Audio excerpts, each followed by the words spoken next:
In this presentation, I will be discussing my 4 biggest takeaways from part 1 and part 2 of the reading we've done in this course. So for part 1, my 2 takeaways come from nonverbal communication and verbal communication. As for part 2, my takeaways come from topic selection and development and presentational aids. So for part 1, verbal communication. Basically, when reading about the relationship between language and meaning, I then obviously then read about the semantic meaning of words, which divides into connotations and denotations. Basically, in daily conversation, I started to realize how the words I was using would either fall into like denotations or connotations, explicit and implicit. As for nonverbal communication, I specifically noticed which category I fell into regarding chronemics, which is I fell into monochronic since I like to be on time and I'm punctual.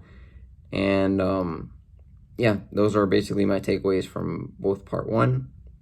Not both part 1, but from part 1, which is, the semantic meaning of words, how it relates to my daily conversation, and how I'm actually a monochronic person with my type of nonverbal communication.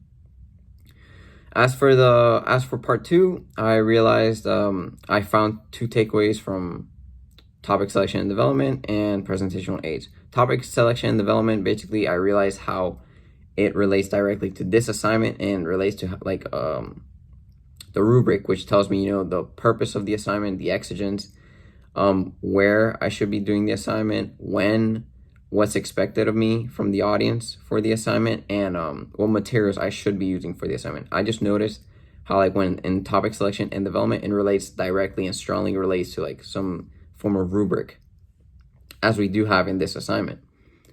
So the second takeaway comes from presentational aids, which I noticed, I basically, when reading about presentational aids, I noticed how in past school experiences, either in high school, middle school, or elementary school, whenever I was doing some sort of presentation in front of the class, I would use some presentational aids like a PowerPoint, some pictures, some audios, or some audio to help,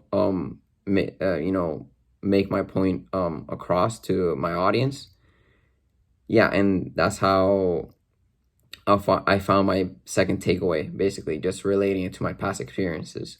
So obviously my 4 takeaways aren't, the only takeaways I received from all the reading in part 1 and part 2. I just found those to be the most important to my personal experiences, both present and past experiences. Thank you.